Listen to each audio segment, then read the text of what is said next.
దేశమంతా కమల వికాసం కనిపిస్తుంటే ఆ జిల్లాలో మాత్రం కనుచూపు మేరలో కూడా కనబడకుండా పోతుందా పార్టీ? పంచాయతీ పోరులో కాషాయ జెండాను ఎగరేసి వచ్చే అసెంబ్లీ ఎన్నికల్లో తెలంగాణ గడ్డపై జెండా పాతాలనుకుంటే అంతర్గత విభేదాలే కోలుకోలని దెబ్బ కొడుతున్నాయా? ప్రధాని సుతిమెత్తగా హెచ్చరించినా నేతల్లో ఎందుకు మార్పు రాలేదు? ప్రజల్లో క్రేజ్ ఉన్నా ఫలితం ఎందుకు దక్కడం లేదు? బీజేపీ రాష్ట్ర ఉపాధ్యక్షుడు ఉన్న ఆ జిల్లాలో అసలేం జరుగుతోంది?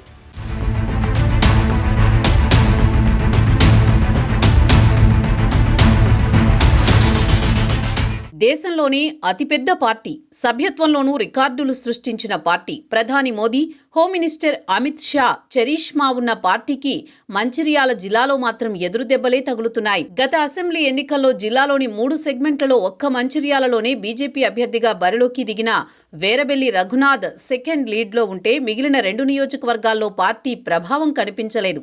ఎలాగైనా గ్రామ పంచాయతీ ఎన్నికల్లో ఎక్కువ మందిని గెలిపించుకుని గ్రామాల్లో కాషాయ జెండా ఎగురవేయాలని పార్టీ నాయకత్వం భావించినా క్షేత్రస్థాయిలో పార్టీకంత సీన్ లేదని తెలిపోయింది.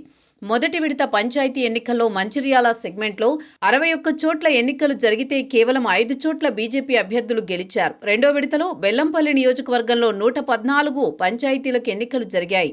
అన్ని స్థానాల్లో అభ్యర్థులను దించినా ఒక్కటంటే ఒక్క గ్రామ పంచాయతీ కూడా బీజేపీ గెలవలేకపోయింది.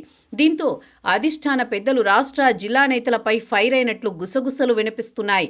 మొదటి విడత ఎన్నికల్లో ఉమ్మడి ఆదిలాబాద్ జిల్లాలో కాంగ్రెస్ పార్టీ అభ్యర్థులు 236 స్థానాలు గెలిస్తే బీఆర్ఎస్ అభ్యర్థులు 122 స్థానాల్లో గెలుపొందారు. బీజేపీ అభ్యర్థులు 45 స్థానాలతో సరిపెట్టుకున్నారు. మొదటి విడత గ్రామ పంచాయతీ ఎన్నికల్లో కమలం పార్టీ ఆశించిన ఫలితాలు సాధించలేకపోవడంపై ప్రధాని సైతం అసహనాన్ని వ్యక్తం చేశారు. ఇది కేవలం లీడర్ల వైఫల్యమేనని తప్పుబట్టారు.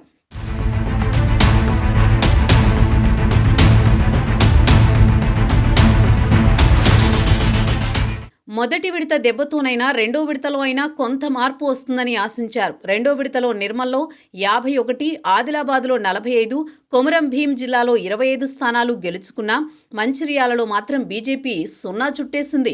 రెండో విడతలో ఉమ్మడి జిల్లాలోని కొన్ని చోట్ల కమలం పార్టీ అభ్యర్థులు సమీప ప్రత్యర్థులుగా నిలిచినా చాలా తక్కువ స్థానాల్లోనే గెలిచారు. ఉమ్మడి ఆదిలాబాద్ జిల్లాలో కమలం పార్టీకి పరిస్థితి రావడానికి ప్రధాన కారణం నేతల వంటెద్దు పోకడలే అంటున్నారు. ఉమ్మడి జిల్లాలో 4 ఎమ్మెల్యేలు, ఎంపీ మధ్య ఇప్పటికే విభేదాలు కొనసాగుతున్నాయి. ఎమ్మెల్యేలు లేని సెగ్మెంట్లలో సీనియర్ నేతలను విస్మరించడంతో పార్టీకి గడ్డు పరిస్థితులు ఎదురవుతున్నాయి. మొదటి విడత గ్రామ పంచాయతీ ఎన్నికల సమయంలో బీజేపీ బలపరిచిన అభ్యర్థులను గెలిపిస్తే తాను సొంతంగా పంచాయతీకి 10 లక్షలు ఇస్తానని బీజేపీ రాష్ట్ర ఉపాధ్యక్షుడు ప్రకటించారు. మంచిర్యాల సెగ్మెంట్లో 61 గ్రామ పంచాయతీల్లో బీజేపీ కేవలం 5 చోట్ల గెలవడం నేతల మధ్య ఉన్న విభేదాలను ఎత్తి చూపుతోంది.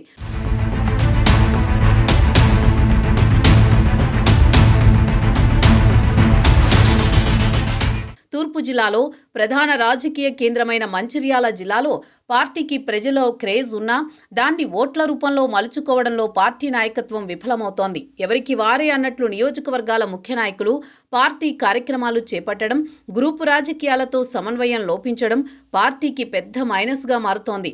జిల్లాలో బలంగా ఉన్న కాంగ్రెస్, బీఆర్ఎస్ పార్టీలకు ధీటుగా గ్రామ స్థాయి నుంచి పట్టణ స్థాయి దాకా పార్టీ నిర్మాణం చేయడంలో నాయకులు విఫలమయ్యారనేందుకు పంచాయతీ ఎన్నికల ఫలితాలే నిదర్శనంగా కనిపిస్తున్నాయి. బూత్ లెవెల్ స్థాయిలో కూడా సరైన కమిటీలు లేకపోవడం జాతీయ పార్టీ లోపాలను ఎత్తి చూపుతోంది. మంచిర్యాల నియోజకవర్గంలో రాజకీయాలను ప్రభావితం చేసే లక్సెట్టిపేట, మంచిర్యాల ప్రాంత ప్రజల్లో పార్టీకి సరైన సానుకూలత కనిపించడం లేదు. హిందుత్వ అంశం ప్రభావవంతంగానే ఉన్నా నాయకత్వం సరైన కార్యాచరణతో ముందుకు వెళ్లడం లేదు.